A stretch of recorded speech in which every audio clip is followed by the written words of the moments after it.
കാണിച്ചു. ഇപ്പോൾ ഡോക്ടറുടെ മൈൻഡിൽ ആ ഒരു യോഗാസനം ആയുർവേദ ഡോക്ടർ.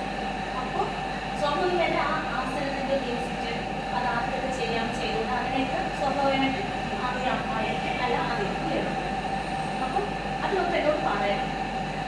ഡോക്ടർ അത് മൈൻഡിൽ റെഡി ആ ആസനത്തിൻ്റെ ഗുണങ്ങൾ ചെയ്യും. അത് മനസ്സിലെ ആസനം ഒന്ന് മൈൻഡിൽ ഇമാജിൻ ചെയ്യുക, ആ പോസ്റ്റർ ഒന്ന് കറക്റ്റായിട്ട് ഇമാജിൻ ചെയ്യുക.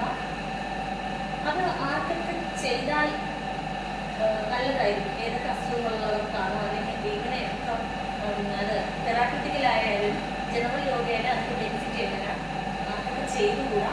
ഇതൊക്കെ ഇങ്ങനെ ഫുള്ള് മൈൻഡിൽ ചെയ്തോളൂ. ഞാനിപ്പോൾ ഡോക്ടറുടെ മൈൻഡ് റെഡിയാണ്. എൻ്റെ കണ്ണിൽ നോക്കി അതൊന്ന് മൈൻഡിൽ റെഡി.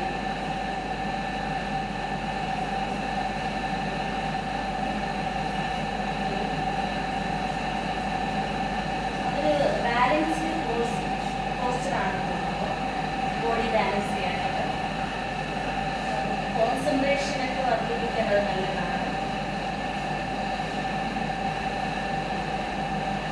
അത്യാവശ്യം എല്ലാവർക്കും കുട്ടികൾക്കും സ്റ്റുഡൻസിനൊക്കെ കൊടുക്കാൻ ഈസി ആയിട്ടുള്ള ഒരു ആസനമാണ്. മുട്ടിന് പെയിനുള്ളവർക്ക് മുട്ടിൻ്റെ പ്രശ്നം സർജറി കഴിഞ്ഞവർക്ക് അത് ചെയ്യാൻ പാടില്ല എന്ന് തോന്നുന്നു. ഓക്കെ, എൻ്റെ കയ്യിൽ തൊടാൻ പോകുന്നത്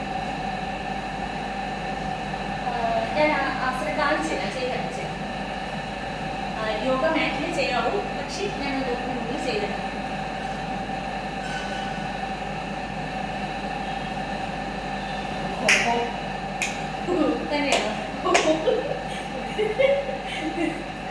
ഏതായിരുന്നു? ഞാൻ ചേച്ചി പറഞ്ഞ പോയിന്റ്സ് ആണ് തലയിലുണ്ടായിരുന്നു. പോയിന്റ്സ് കറക്റ്റ് ആയിരുന്നു. കറക്റ്റ് ആയിരുന്നു.